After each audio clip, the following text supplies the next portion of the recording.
আশা করছি বন্ধুরা সবাই ভালো আছেন এবং সুস্থ আছেন। আজকে আরেকটা নতুন রেসিপি আপনাদের সামনে হাজির করছি, সেটা হচ্ছে ইলিশ মাছের ভর্তা। এটা একদম মাওয়া ঘাটের যে বিখ্যাত ভর্তা সেটার মতো করা হচ্ছে। এই ভর্তাটা গরম ভাতের সঙ্গে জাস্ট জমে যায়, একদম জিভে জল এসে যায় নাম শুনলেই। তো চলুন দেখে নিই কীভাবে করা হচ্ছে। এখানে আমি একটি কড়াই নিয়ে নিয়েছি। কড়াইয়ের মধ্যে 2 টেবিল চামচ মতো সর্ষের তেল দিয়ে দিচ্ছি। দেখুন বন্ধুরা, তেল গরম হয়ে একদম ধোঁয়া বেরোচ্ছে। এর মধ্যে একটা ইলিশ মাছের লেজা আছে আর 2টো পিস আছে। এগুলো আমি আগে থেকেই নুন হলুদ মাখিয়ে আধ ঘন্টা মতো রেখে দিয়েছিলাম। সেটা এবার আমি ভেজে নেব।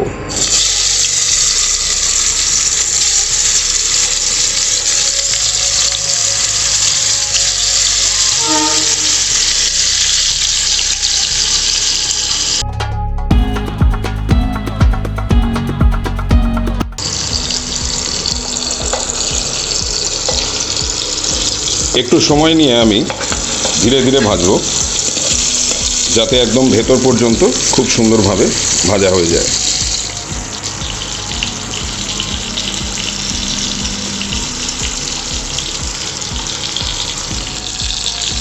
দেখুন বন্ধুরা, লালচে করে আমার ইলিশ মাছটা ভাজা হয়ে গেছে। আমি ভেঙে ভেঙে একটু টুকরো টুকরো করেও নিয়েছি, কারণ এরপর আমাকে সমস্তটাই ভেঙে টুকরো করে কাঁটাগুলোকে ছাড়িয়ে নিতে হবে। সেই জন্যে এটাকে একটু ভাঙা ভাঙা রাখলে ক্ষতি নেই। তাহলে বন্ধুরা, এবার আমি মাছটাকে একটি পাত্রে তুলে নিচ্ছি। তুলে নিয়ে ঠান্ডা করে নেব, কারণ তাহলে কাঁটা বাছতে সুবিধা হবে।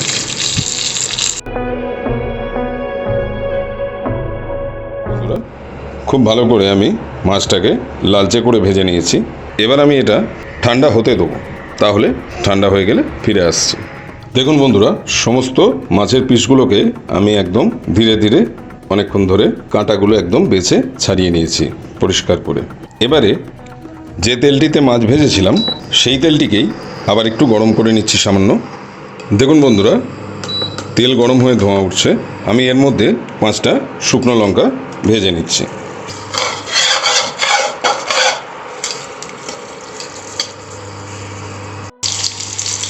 সাত আটটা রসুনের কোয়াকে আমি কুচি করে রেখেছিলাম, সেটাও ভেজে নিচ্ছি।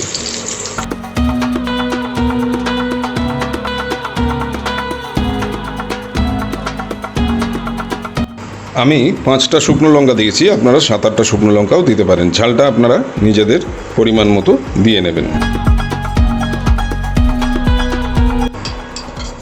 দেখুন বন্ধুরা, একটা বড় সাইজের পেঁয়াজকে আমি কুচি কুচি করে রেখেছিলাম, সেটা আমি এবার হামানদিস্তাতে সামান্য থেঁতো করে নেব।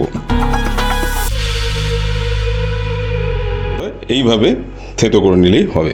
এরপরে দেখুন বন্ধুরা, একটা বাটিতে আমি শুকনো লঙ্কা যেগুলো ভেজে নিয়েছিলাম সেটা দিয়ে দিয়েছি, আর দিয়ে দিচ্ছি ভেজে রাখা রসুনের কুচিটা।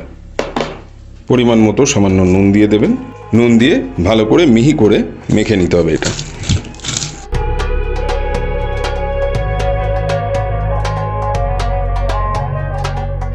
দেখুন বন্ধুরা, মিহি করে মাখা হয়ে গেছে। এর উপরে আমি দিয়ে দেবো কাঁটা বেছে রাখা ইলিশ মাছটা। এই মাছের কাঁটা বেছে রাখাটাই সব থেকে ধৈর্যের কাজ। এই রান্নাটিতে এটাই একটু প্রবলেম হয়, কিন্তু কোনো জিনিস ভালোভাবে খেতে চাইলে এবং লোভনীয় যদি হয় সেটা, তাহলে একটু কষ্ট তো করতেই হবে। তাই নো প্রবলেম, সুন্দর করে কাঁটাটা বেছে নেওয়া হয়ে গেছে। এটা একটুখানি মেখে নিচ্ছি সমস্ত কিছুর সাথে। এরপর দিয়ে দেবো থেঁতো করা পেঁয়াজ কুচিটা।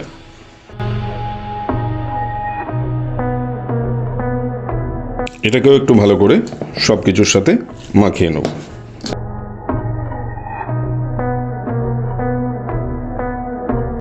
দেখুন, খুব সুন্দর করে চেপে চেপে মেখে নিয়েছি আমি। এর মধ্যে মাছ ভাজার যে গরম তেলটা ছিল সেটা একটু দিয়ে দিচ্ছি।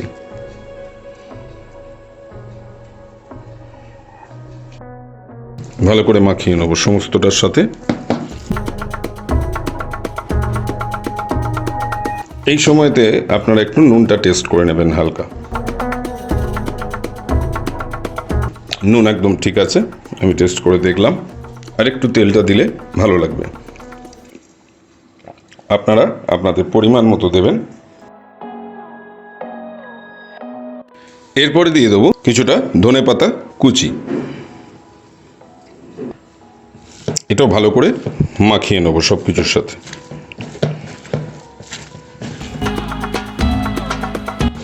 গরম ভাতের সঙ্গে এটা থাকলে আর কিচ্ছু লাগে না, জাস্ট জমে যাবে একদম। তেল যেহেতু পরিমাণ মতো ঠিকঠাক দিয়েছি, তাই সামান্য একটুখানি কাঁচা তেলটা দেবো, খুব বেশি দেবো না। ওপর থেকে এই সর্ষের তেল কাঁচা একটু না দিলে এটা ইনকমপ্লিট থেকে যায়। ব্যাস, ভালো করে একটু মাখিয়ে নিচ্ছি,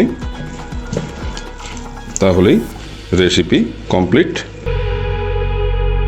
যারা এখনও আমার চ্যানেলটিকে সাবস্ক্রাইব করেননি তাদের অনুরোধ করব অবিলম্বে চ্যানেলটিকে সাবস্ক্রাইব করে দিন, আর সাবস্ক্রাইবের পাশে থাকা বেল আইকনটিতে অলে সেট করে দেবেন, কারণ আমি যখনই নতুন নতুন রেসিপির ভিডিও দেব তখন সবার আগে নোটিফিকেশানটা আপনার কাছে তাহলে পৌঁছে যাবে।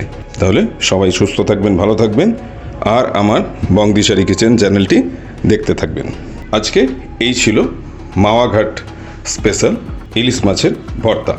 অবশ্যই বাড়িতে করে খেয়ে দেখবেন, অসাধারণ লাগে খেতে এটা। তাহলে আজকের মতো এখানেই শেষ করছি। নেক্সট উইকে আবার দেখা হচ্ছে খুব শীঘ্রই নতুন রেসিপি নিয়ে।